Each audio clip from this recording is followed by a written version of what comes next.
Greetings and welcome to your next Math 104 lecture. So today what we are going to be looking at is inequalities. So we've already kind of talked a little about inequalities in the past, right? And just a real quick refresher, right? We have a couple different inequality signs, right? So I'm not saying that these statements are true. Actually, you know what? I'll just make them true. So these are the four different kinds of inequalities that we've discussed up so far. And just reading them one at a time, starting from the top. 1 is less than 2. 2 is greater than 1. 1 is less than or equal to 2. And 2 is greater than or equal to 1, right? Okay. And so we have four different inequalities, but what are we really doing with them? Well, before we were just kind of comparing a couple numbers. Today we're going to see what happens when we introduce variables inside of them. And we're essentially going to be solving for a variable, and we're going to be finding certain solution sets for them. If you guys need refreshers, I strongly recommend you go back to some of the earlier lectures, some of the things that you'll need for this lesson. If you don't remember, are being able to write your answers in interval notation. So just a quick refresher on that. Remember, interval notation is going to look something like, and I'm just throwing out examples. Say we have something like -2, not including 2, all the way to 6, but we want to include 6. So this is going to be all the numbers from -2 to 6, where we include one of the endpoints, specifically this one, right? And the bracket tells us that we are including that number, but the parentheses means we are not including this number, right? So we're not including -2, but we're including all the numbers up to it, and we are including all the numbers up to and including 6, right? Okay. So that's something that you're going to need to remember as well, on top of just the regular inequality rules. And another chapter that's going to be really useful here is going way back to chapter 1.1, which was the linear equations, right? So for the purpose of this lecture, we're really just going to be discussing inequalities in one variable, with our highest power being 1. Now, for the sake of time, and also for the sake of being fair, I wanted to, especially because we have a quiz, 2 quizzes this week, I wanted to kind of go a little lighter on this chapter. So what I'm going to do is I'm going to split this chapter into 2 parts. I'm going to do kind of like the easier stuff, the not super heavy stuff of inequalities today. And then that way, you know, the easier stuff will be on your quiz. And then like the heavier lifting part of inequalities will be on Friday going into Monday. So that'll be the next lecture. So I'm splitting this chapter into 2 parts. Okay, so let's go ahead and, again, one of the best ways to really start teaching inequalities with one variable is with an example. Before we get to an example, there's one last thing you guys should be very aware of when we're dealing with inequalities. Okay, say we had, for example, 2. I want to write in black. I don't know why I'm writing in red. There we go. 2 is greater than 1. Okay. So we know that from the definitions that we worked out before, we can rewrite this as 1 is less than 2, right? And those mean they're equivalent. Yes, the sign flipped, but the numbers also flipped, right? Okay, so there's one thing that you should be aware of, and that is whatever we do to one side, we also do to the other, right? If I added 2 to the left, I also add 2 to the right. Same thing as with an equation. If I multiply by 2, I also multiply by 2.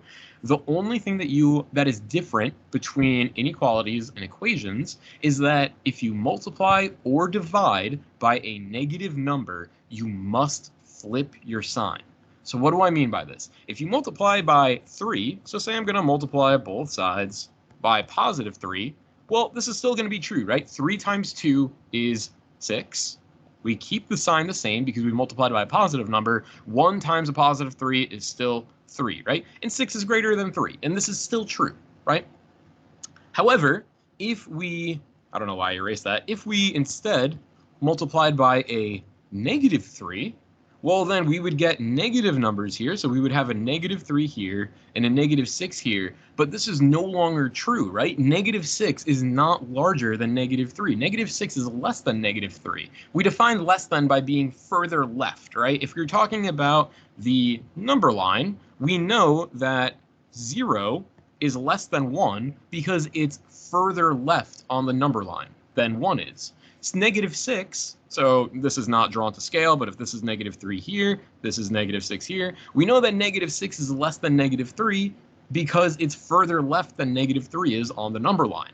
So what we have to do is when we divide or multiply by a negative number, we have to flip our sign as well to adjust for doing that. So we flip our sign from a greater than sign to be a less than sign. So now it goes from 2 is greater than 1. We multiplied by -3 on both sides. We get a -6 is less than -3.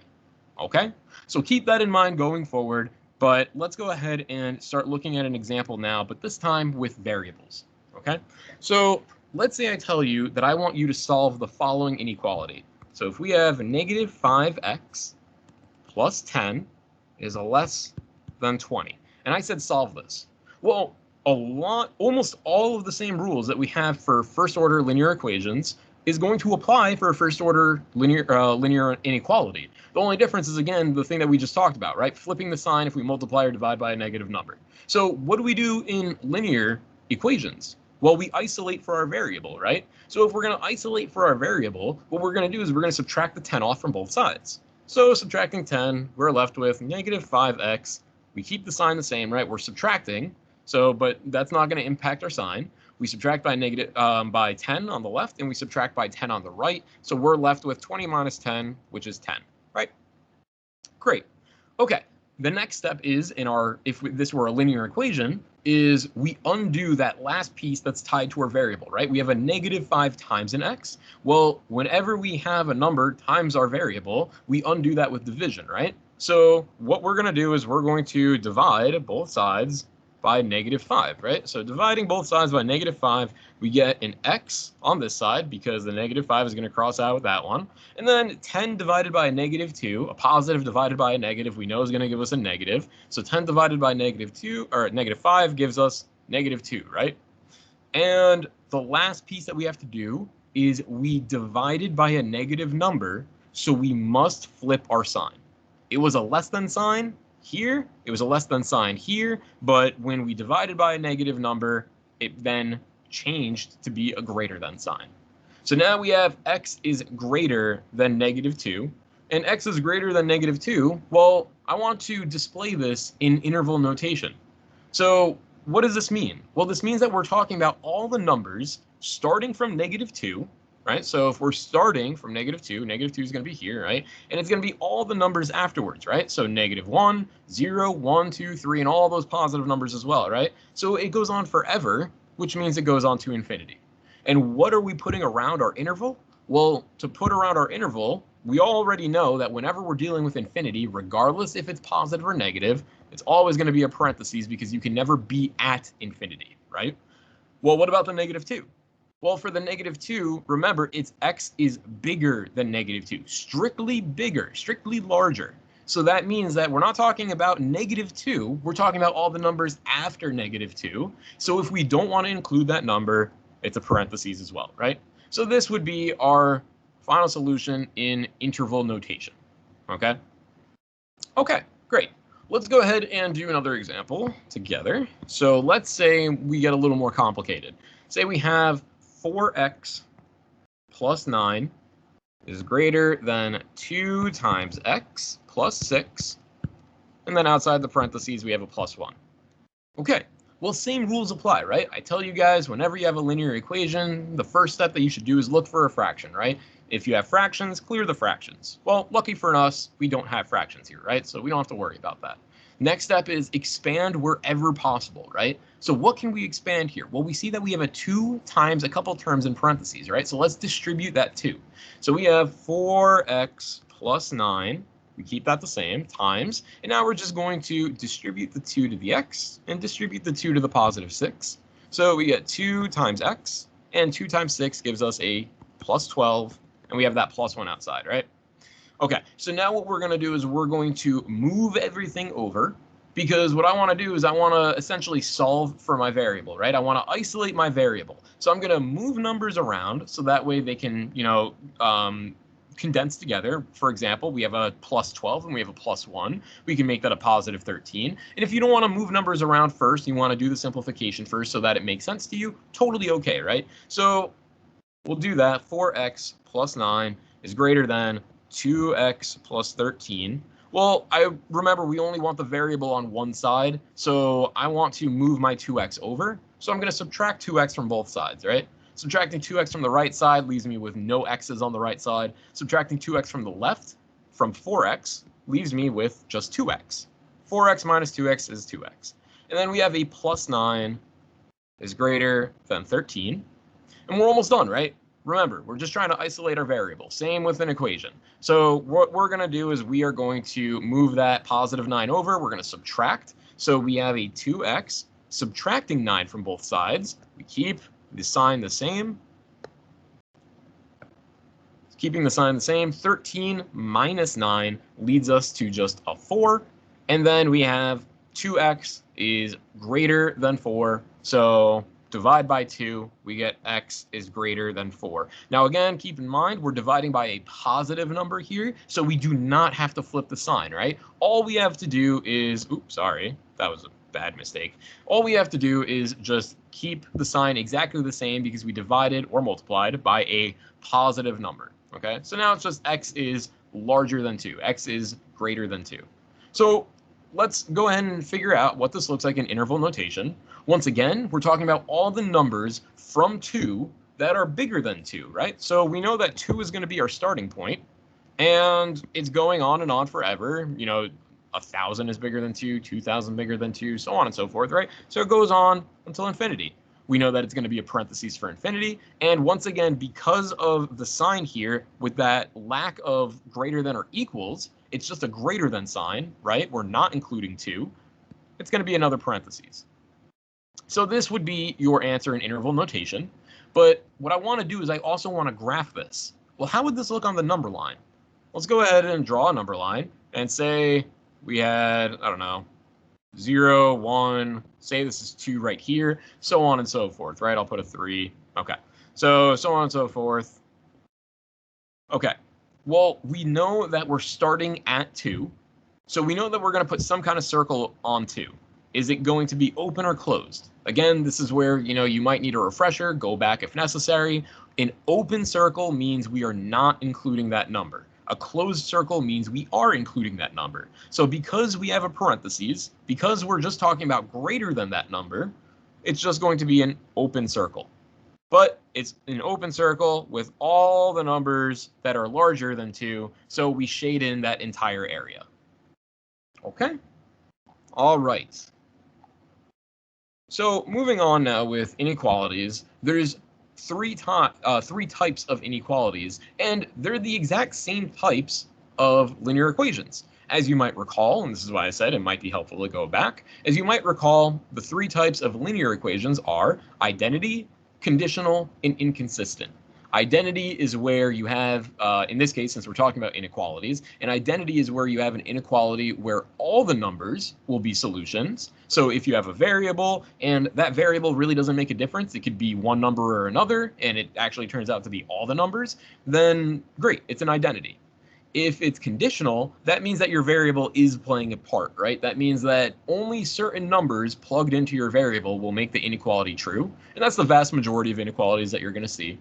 And then lastly, there's inconsistent. And an inconsistent inequality, much like an inconsistent linear equation, is when there's no solutions. And if there's no solutions, you denote it with, again, the empty set, right? The empty set is just a circle with a line through it. And once again, for the final time, I promise I'm never going to bring this up again, do not, and I'm writing it in red, do not put the set of the empty set. This means two different things, two totally different things, okay? I don't want to confuse you, so please, if your answer is that it's an inconsistent inequality where there's no solutions, all you do is you just write the circle with the slash through it. It just means the empty set. Okay, so let's look at an example. And in this example, what I want to do is I want to figure out what kind of inequality it is. So we're going to try to solve for a variable, and then we'll figure out what kind of inequality it is, whether it's an identity, conditional, or inconsistent. So let's see here. We have 2 times 4 minus x plus 6x is less than 4 times x plus 1, and then outside the parentheses, plus 7. Okay, great. So what we have to do here is, once again, we check for fractions, right? If there's fractions, we clear them. If there's no fractions, we move on. Are there fractions here? No. So we can just say, okay, move on to the next step. The next step is expand wherever possible, right? And we see here, and I'm going to underline both of them, we see that we can distribute the 2 in the underlined in blue, and we can distribute the 4 underlined in green, right? So we can do that, and that's exactly what we're going to do. We're going to expand first. So 2 times 4 gives us 8. 2 times a negative x gives us a minus 2x. And we have that positive 6x attached to it. And this is less than 4 times x, which we just write as 4x. And then 4 times a positive 1, which is plus 4, and then plus 7, right? Okay, let's start doing some simplifications here. So there's nothing that we can really do to the 8 on the left-hand side, so we're just going to leave that alone. But negative 2x plus a 6x, you can think of that as 6x minus 2x. Well, that's just 4x, right? We're taking 2x's away from 6x, so we get 4x plus 8 is less than 4x, and then 4 plus 7 is 11, right? So plus 11. Okay, well, you see here that we have 4 x's on both sides. So let's go ahead and let's just remove our variable here. We're going to subtract 4x from both sides, and we're going to see what we have left. In doing so, subtracting 4x from both sides, we're just left with 8 is less than 11. Isn't 8 less than 11 always true? Isn't this, regardless of what our number is, regardless of what our variable is, isn't 8 always less than 11? It is. So as it turns out, this is an identity. So the solution set is all real numbers. It doesn't matter what number you plug in for x, this will always be an identity. This will always be true. So we get a solution set from negative infinity to infinity. And again, your solution set is applicable to x, right? It's applicable to your variable. You can plug in any number from negative infinity to infinity, and this will always be true. You will always get a number on the left less than a number on the right. It might not always be 8 and 11, but one side will still be less than the other side, and it will always be true. Okay? So I think this is a good time for you guys to go ahead and try your first classwork assignment. In your first classwork assignment, what I want you to do is I want you to solve it. I want you to put your answer in interval notation, and I want you to try to graph it on the number line. See what you can come up with. Okay? So give yourself a minute or two, see if it's, doable, and I'll write it up here while you guys try it out. So the classwork is 3 times x plus 2 plus 2x is greater than or equal to 5x plus 18. Okay. Okay, so hopefully that wasn't terrible. Let's see what you guys came up with. So we have 3 times x plus 2. Okay, so we're going to distribute that out. So we get 3x plus 3 times 2 is going to be 6, plus 2x is going to be greater than or equal to 5x plus 18, right? We haven't done anything with that 18 yet. Okay, let's go ahead and simplify. 3x plus 2x is 5x plus 6 is greater than or equal to 5x plus 18. Well, we're starting to look like we're in trouble here, right? Because we have the same amount of x's on both sides, but one of them we're only adding 6, and one of them we're adding 18, right? And the sign does not look like it's pointing in the correct direction. So we're just going to go ahead, and it doesn't really matter which you subtract off, but try to simplify this as best as you can. So for me, I'm going to subtract off the 5x's from both sides. So doing so, I get 6 is greater than or equal to 18, and we know that this is false, right? 6 is obviously not greater than or equal to 18. And because we have the same amount of x's on both sides being added to both of these numbers, we know that this will always be false. So we can then say that this inequality is inconsistent. Okay, so what would we write here? We would write the empty set. That's it. Your solution is the empty set. If you feel better circling it, circle it. That's fine. So your solution is going to be the empty set because there are no solutions. So what you should do is you write that, and then you say, okay, well, how do we graph this? And believe it or not, it's super easy. Okay, you write any old number line, right? How do you graph the empty set? Draw at 0, and that's it. You don't shade anything, right? The reason you don't shade anything is because you have no solutions. Shading implies a solution area, right? It implies an interval where those numbers will work. But because we have no numbers that work, we don't shade anywhere. We don't circle anything. That's it. So it's that easy. Okay, So let's go ahead and move on to the next subject here.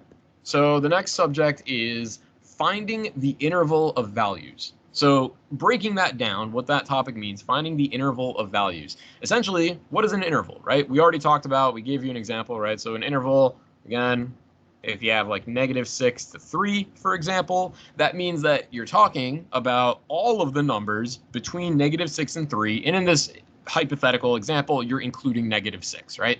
Because again, you have a bracket. You would not be including 3 because you have a parentheses there. So an interval is just all of the range of numbers between two endpoints. Okay, so what we're going to do is we're going to play a little bit of a game. Okay, so here's the game. Here's how it works. The way it works is that I pick two numbers. Okay, so I pick two numbers. And in this case, let's say I pick -3 and 2. Okay, and I tell you, I want you, and we're going to include -3 and 2. Okay, so those endpoints are also included. Okay, and I tell you, I want you to pick a number between -3 and 2. Okay, and this is the only time that I'm going to tell you to do this, mainly because I just want to prove a point here. So go ahead in your mind, pick a number between -3 and 2. Okay, so I'll give you like 2 seconds. Just think of one. Okay, hopefully you have it. Go ahead, write it down somewhere. Just, put it safely or just remember it. Either way, remember your number. Okay, so because I don't know what your number is, I have no idea what number you picked. I'm just going to say, I'm going to call your number X, right? And because we're including -3 and we're also including 2, I'm going to say less than or equal to, right? Because again, we are including those numbers. And your number, because I said pick a number between them, possibly including -3 or possibly including 2, which is why I have the less than or equal to signs, I'm going to put X between them, okay? So here's how the game is going to work. You have your number, you sort it off, wherever you put it, right? What I want to do is I'm going to take whatever your number is. In this case, we're calling it X because I don't know what your number is, but I'm going to manipulate it in some certain way. I'm going to manipulate it with mathematical operations, okay? So in this case, I'm going to say, okay, I want to take your number and I want to multiply it by 3, and then just say, for example, I also want to add 5 to it, okay? Now here's how the game is going to work. I tell you what I'm doing to your number, and then you tell me what my new endpoints are. So my new endpoints, remember, we're starting from -3 all the way to 2, right? That's my interval. So the way the game is going to work is that based off of what I'm doing to your number, you're going to tell me what my new intervals are. And the way that you tell me that is essentially by figuring out. So our goal here is to figure out what A and B are, because we don't know what our new intervals are, right? But here's the clue. The clue is whatever operations we do to the inside piece, so the inside being right here, whatever operations we do to the inside piece, we also have to do to the outside pieces. Remember in an equation how whatever you did to the left side, you also have to do to the right side, and then vice versa? This is going to be very similar concept. Whatever you're doing to the middle, you also have to do to the outside pieces. And then vice versa, right? Whatever you're doing to the outside pieces, you also have to do to the middle. So again, I just arbitrarily picked that, your number, I'm doing some mathematical operations to it. In this case, hypothetically, I just said, all right, I want to multiply it by 3 and then add 5 to it, right? Okay, that's great. But how do we get X from X just by itself to 3x plus 5? Well, we see that tied to our X here, there's two operations to it, right? It's being multiplied by 3 and we're adding 5 to it. So that's the exact steps that we're going to take. And whatever we do to the inside, we also do to the outside. Okay, so that's how we're going to play this game. So now we start with our original inequality, right? And the way that you're going to see this written out is it's going to say something like, assuming that, and then it's going to list your interval, right? So assuming your current interval, the starting interval, and then it's going to say find A and B such that A is less than or equal to 3x plus 5 is less than or equal to B. Okay? So the way that we're going to do this is we're going to just rewrite our original interval. We're going to say, okay, we know that we have some number and it's being sandwiched between -3 and 2. And I don't know what your number is, right? That you kept that hidden from me. Whatever that number is, that's your secret, right? But we have some number and it's between -3 and 2. So whatever I do to the middle piece, I'm also going to do to the outside pieces. Now, once again, this here is our goal. What I just underlined, this is what we're trying to get to, okay? And then whatever numbers we have on the left side and the right side, well, that's going to be our new interval. So what we have to do is we have to get our x here that I just circled to look like 3x plus 5. So to do that, I say, okay, well, I have an x. I see that there's a 3x, so I'm going to multiply by 3. So if I multiply by 3 here, I also have to multiply by 3 here and by 3 here, right? So we get -3 times 3 is less than or equal to 3 times x is less than or equal to 3 times 2. Okay, well, now you just go ahead and start simplifying, right? -3 times 3 is -9. And this is less than or equal to 3x, because we can't simplify that anymore, right? 3 times x is just 3x. Is still less than or equal to 3 times 2 is 6. So now what we're saying is, I don't know what your number is, but if we multiplied it by 3, we're still in the range of -9 to 6, including those endpoints, okay? So now we say, okay, our goal, we're almost there, right? We have a 3x here, and we have a 3x here, right? So we're almost done. So all we have left to do is we have to add 5 to the middle piece, right? Well, remember, whatever we do to the middle, we also do to the outside pieces. So if I'm going to add 5 to the middle and make it 3x plus 5, well, then this is 6 plus 5 here and -9 plus 5 here. Okay, well, again, we simplify, right? The middle piece is easy because this was our goal all along. We wanted to get to 3x plus 5. So we have now accomplished our goal. All we have left to do is simplify the outside pieces, and we've now found a and b. We've found the new interval. So 6 plus 5 is 11, and not -9 plus 5 is -4. And now you could say, okay, great, I'm done, right? We have our goal. And if you did it correctly, your middle piece will match from here to here, and you can say, great, you're done. And now all you have left to do is write out, okay, A is equal to -4, B is equal to 11. And you found A and B. And now the reason that I told you to remember a number that was within the original inequality, right? The original inequality going way back up here, I said pick a number between -3 and 2, right? I feel like most of you probably picked 0 or 1. Totally fine. That's okay, right? So if you picked whatever number you picked, what I want you to do now is plug it into here. Just, this is not part of, solving for A and B. This is just trying to prove the point that whatever you did, whatever operations you did to the middle, because you did it to the outside pieces, the inequality is still going to hold. So say you did, for example, pick 1 for your x, right? Say, I gave you the interval from -3 to 2, and I said, pick a number, and you picked 1. Okay, well, 3 times 1 is 3, plus 5 is 8, right? So if, and I'll write this, if x is equal to 1, just hypothetically, if that was your number, well, then we know, again, our endpoint is -4 on this side. Then you would get an 8 in the middle, and then 11. And isn't this true? If we consider just this piece, isn't 8 greater than or equal to -4? Another way of saying it is, isn't -4 less than or equal to 8? And yes, of course, right? And then if we consider this piece, isn't 8 less than or equal to 11? Yes, it is. So it might be helpful for you when you're doing these to keep in mind, just pick a number. Pick one particular number and say to yourself, okay, well, if it works at my original inequality, it must work at the ending inequality. Because again, whatever operations you're doing to the middle, you're doing to the outside and vice versa. Okay? Okay, let's go ahead and do one more example, but this time I'm not going to do as much talking. We're just going to focus mainly on the math part, okay? So hopefully you guys understand the game that we're playing here, and let's see what we can do, okay? So once again, in general, your questions are going to be written as such. So assuming, I don't know, what's my inequality? 1 is less than x is less than 5. Find A and B such that, so I'm just using shorthand here because I don't feel like writing it out, ST such that. So find A and B such that we have A, and I'll just keep writing it here. A is less than 2x plus 3 is less than B.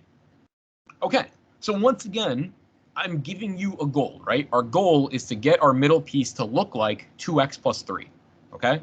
And again, if it helps you, pick a number between 1 and 5. It has to be greater than 1. Keep in mind, it can no longer be the endpoints, right? Because we're not including the endpoints anymore. This is strictly x is bigger than 1 and x is less than 5, okay? But having said that, pick a number. If you want to pick 2, 3, sure, whatever. Pick some number and then see when we're done if it works out. See if you can plug your number still in and if your inequality still works, right? So again, we're going to start with 1 is less than x is less than 5. You always start with your original inequality, right?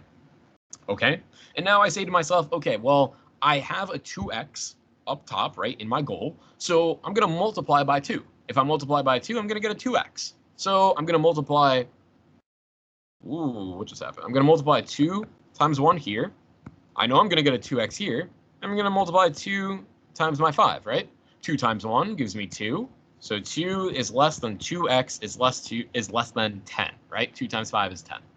Okay? And what's my last thing? Well, I had a 2x, and I added 3 to it, right? So what I'm going to do is I'm going to add 3 to my middle piece. And adding 3 to my middle piece, I know that I'm going to have a 2x plus 3.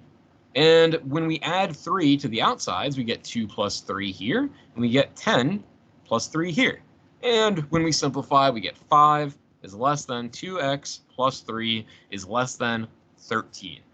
And that's it. And now, because we have our goal here, right, our goal matches 2x plus 3, 2x plus 3. And now we can just say, great, my A is going to be 5, and my B is going to be 13. A is 5, B is 13, and that's your solutions, right? You were just trying to find the new endpoint, the new interval, okay? And that's all there is to it. So there is one more thing that I want to go over, right? Let's go ahead and do the same example again. Let's say, again, we're starting from 1 is less than x is less than 5, right? And you might say to yourself, well, I've been multiplying first every time. What happens if we add 3 first? If you add 3 first, that's okay. Just keep in mind that when you finally do multiply by 2, you're not just multiplying to the x anymore, you're multiplying to the x plus 3, okay? So let's give this a shot. Let's say that I wanted to add first, right? So if you said, okay, well, there's a 2x plus 3, I'm going to add 3 to the middle, and then that means I'm adding 3 to the outside pieces as well, right? So we get 1 plus 3 is less than x plus 3 is less than 5 plus 3, right? Okay, well, we're almost done, right? So we simplify, we get 4 is less than x plus 3 is less than 8. Okay, well, we had a multiple of 2, right? 2 was in front of the x, so that means I have to multiply my middle piece by 2. But remember, if I multiply by 2, and I'll write this in green, if I multiply the middle piece by 2, it's not just 2 times x, it's 2 times the whole thing, x plus 3. And so whatever we do to the outside, to the inside, we do to the outside. So we get 2 times 4 on the left, which gives us 8, is less than 2 times x, which is 2x, which is perfect. But now we've also increased the number that we're adding by, right? So now it's 2 times positive 3, which is a plus 6, and 8 times 2, which is 16. So we multiplied by 2 after the fact, and as a result, we ended up adding more than we wanted, right? Our goal was to only add 3, and we ended up adding 6. So to counterbalance that, we're going to take away the extra 3 that we added. So we're going to subtract 3 from everywhere. So subtracting 3, we get 2x plus 3, right? If we subtract 3 from 6, then we just have 3 remaining. And if we subtract 3 everywhere else, 16 minus 3 is 13. 8 minus 3 is 5, right? And what do we find? We find we have the exact same numbers. 5 for A, 13 for B. And that's exactly what we have here. 5 for A, 13 for B. So the moral of the story here is don't be afraid that you're going to make a mistake if you do things in a different order than I did, okay? I multiply by 2 here because I see that it takes less steps, okay? Because then I see, okay, if I multiply by 2, it's not going to, if I do that first, it's not going to interfere with what I'm adding by. However, if you decide that you want to add first, or if, whatever the case may be, if you want to subtract first, for example, that's totally okay. Just keep in mind what your goal is, right? Your goal is not 2x plus 6. Your goal was 2x plus 3. So you have to go ahead and counterbalance that by taking 3 away from your 6, and that means taking 3 away from your endpoints. Okay? So hopefully that's not too bad, and that's kind of the gist of it, okay? So why don't we move on to your second classwork example, and in your second classwork example, we have the following.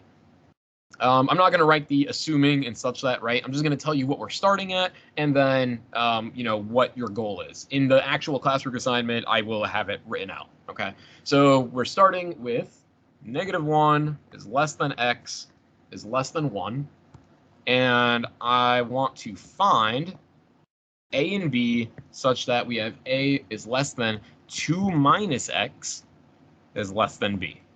Okay, this is going to be a little tricky, okay? So give this a shot, see what you can come up with. It may not be intuitive on your first try, okay? So if you don't get it on your first try, give it another shot. But if all else fails, obviously just continue the video.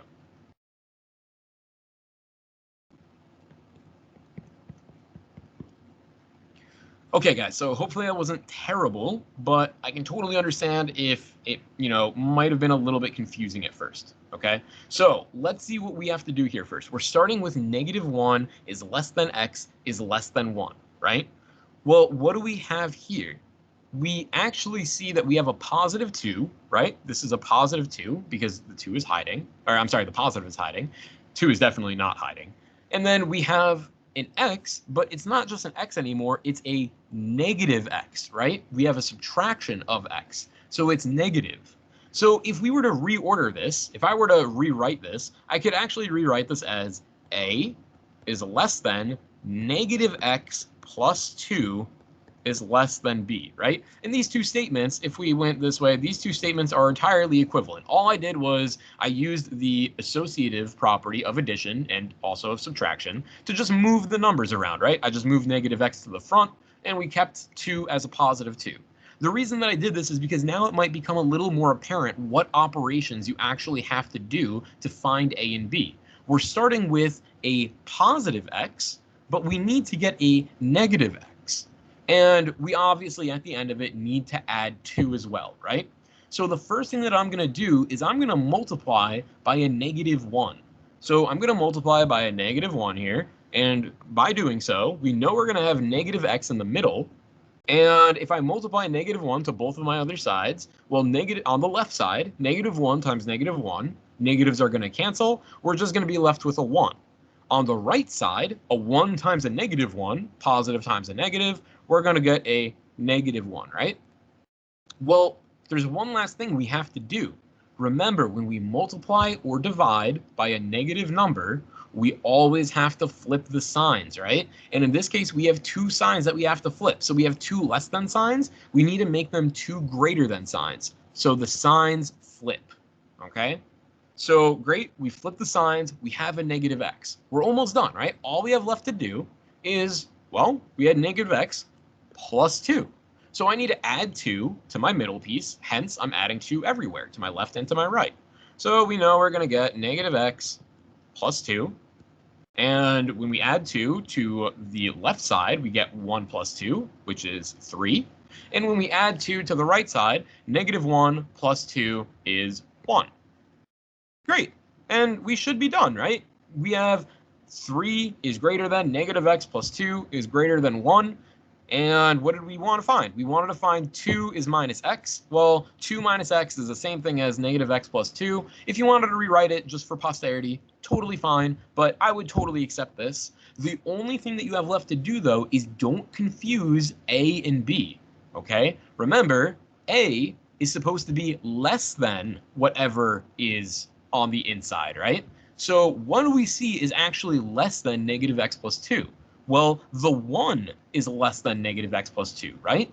The 3 is greater than -x plus 2. So in this case, the 3, even though it's on our left, it's going to be our b, whereas 1 is going to be our a. So a is equal to 1 and b is equal to 3. And if it helps you, you can always rewrite this Because remember, right, if we have, and I'm just going to give you a base example, if we have 1, why don't we do it the other way? If we have 2 is greater than 1, we can always rewrite this and flip the sign. And in flipping the sign, we also flip the positions of the numbers, right? So we flip the sign, and then the 1 goes on the left now, and the 2 goes on the right, correct? So if it helps you think about it better, what you can do is you can always rewrite this as 1, but now the sign flips, right? And then I'll also rewrite the middle piece, 2 minus x. You could have left it as negative x plus 2. Again, trying to just instill that that doesn't matter, however you leave it. And then less than 3, right? These mean the exact same thing. Whether you do this one or whether you do this one, they mean the exact same thing. The only difference is the placement of the A and the B. So again, just keep in mind what I'm asking you for, right? A is going to be the less than piece, and B is going to be the greater than piece. Okay, so please keep that in mind when you write your answers, and then if you did it correctly, you will end up with A is equal to 1, B is equal to 3.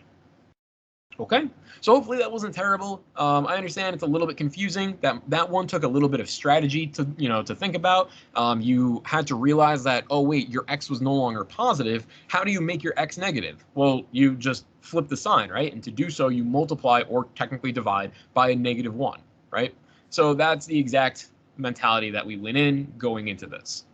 Okay, so there's one last topic that I want to hit on today, and then we'll call it quits. Again, this is going to be a slightly shorter video, and then the lecture on Friday is also going to be a slightly shorter video than we're used to, but I'm sure no one will complain.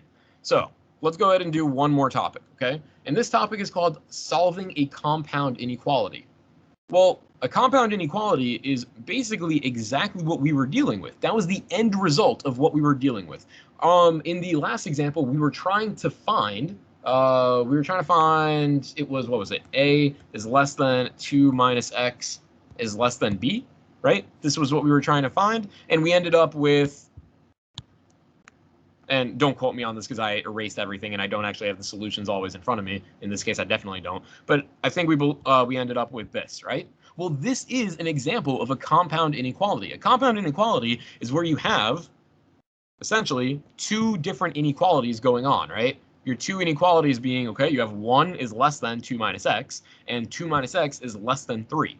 So when I say solve a compound inequality, we're going to do the exact same steps, but just backwards.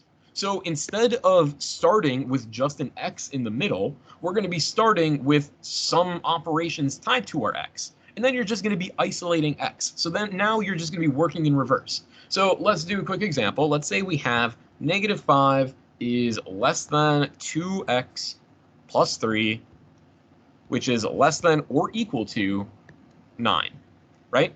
So you agree with me that this looks like the end result of something that we would have just done, right? Finding the interval of values. This looks like if we were solving for a and b, this would be my a, this would be my b, right?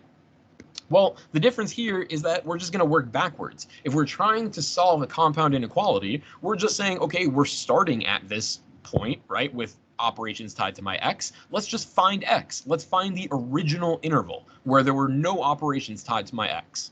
So how do I do that? Well, again, it's going to be the exact same thing as solving for x in a linear equation, but whatever you do to the middle piece, you're just doing to the outside pieces as well. Same thing. So we have a 2x plus 3. Well, I always tell you guys, just isolate your variable. To isolate my variable, I have to subtract 3 first, right? So I'm going to subtract 3 from the middle, hence I'm going to subtract 3 from my left and from my right. So subtracting 3, we know that we're going to get a 2x in the middle, right? And we keep the signs the same. And -5 minus 3 is -8. 9 minus 3 is 6. Great. We're almost done, right? All we have left is just figure out what, x is by itself. And to do that, we see that there's a 2 times an x, so we undo the multiple of 2 by dividing by 2. So we divide by 2, we're going to get an x in the center, which is exactly what we want, right? We just want x all by itself. And we keep the signs the same because we were dividing by a positive 2. So 6 divided by 2 gives us 3 on the right, and -8 divided by 2 gives us a -4 on the left. Hence, we have now solved our compound inequality. And for this, you would go ahead and you would write it in your interval notation. So we are starting from -4, and we want all the numbers, right? Again, you could play the same game, right? If I gave you this interval, -4 to 3, including 3, you could play the game of, oh, pick a number between there. Well, there's an infinite amount of numbers, right? We can count the number of integers that are between there, right? There's -3, -2, -1, 0, so on and so forth.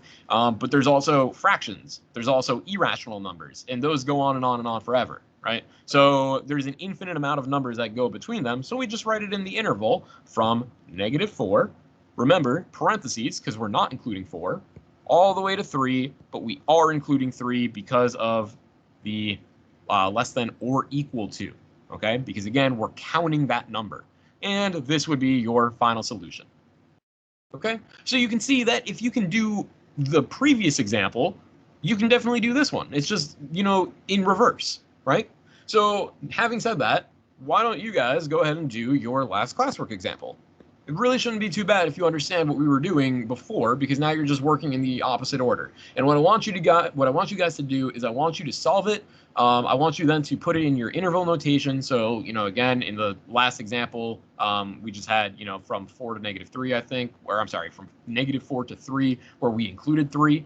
So that's an example, again, of interval notation. So go ahead and put it in that. And then last but not least, I want you to graph it on the number line. So graph your solution on the number line. It's good practice to just, keep doing that. Okay. So your classwork assignment is as follows. -6 is less than or equal to 4x minus 2 less than 4. So give this a shot. Again, solve it, put your answer in interval notation, and then graph it. Okay, so hopefully, again, this wasn't too terrible. So what's our game plan? Our game plan is we want to isolate x, right? We have two operations that we can see going on to x. We have x is being multiplied by 4, and after that, we have that subtraction of 2, right? So I want to undo that subtraction of 2. So to undo subtraction, we add. So I'm going to add 2, not just to my middle, but to the two end pieces as well, right? So adding 2 to the middle, we know we're just going to be left with a 4x. Then 4 plus 2 gives us a 6 on this outside part, and -6 plus 2 leaves us with a -4, right? And we're almost done. We now just have to isolate x, and we do so by dividing out that 4. And dividing out our 4, we know we're just going to be left with an x here. And we get 6 over 4. So I'm just going to write this over here because I'm going to simplify it. 6 over 4. Well, 6 over 4 is the same thing as 3/2, right? So we simplify that, we get 3/2 there, and we get -4 divided by 4, so we are only left with a -1. So we are left with -1 is a less than or equal to x less than 3/2. So this tells us that x is somewhere in the interval from -1 to 3/2. We know that because it's just a less than 3/2, it's a parentheses, we're not including that number. And because we have -1 less than or equal to x, we are including that number. So it's from -1 to 3/2. And now you guys might be wondering, well, what is 3/2? 3/2 is 1.5. Feel free to do that out either in your head or know it or calculator, however you want to figure it out. It's just good to know because you're about to plot it on the number line, right? For the sake of this here, please just leave it in fraction form. Don't write 1.5. Because it starts to get a little messy. Fractions are, in general, always better for equations and for inequalities, and we'll see going forward that that's always pretty much the case. But if you want, obviously, write off in scratch work or whatever, oh yeah, 3/2 is the same thing as 1.5, and that way when you go to do your number line that, okay, well, I'm going to have a 1.5 here, and it never has to be drawn to scale as long as I understand what's going on. So 0, 1.5 there, -1 here, right? And that pretty much makes sense. -1 is to the left of 0, 1.5 is to the right of 0. As long as it makes sense, you're not going to get any points deducted if it's not to scale, okay?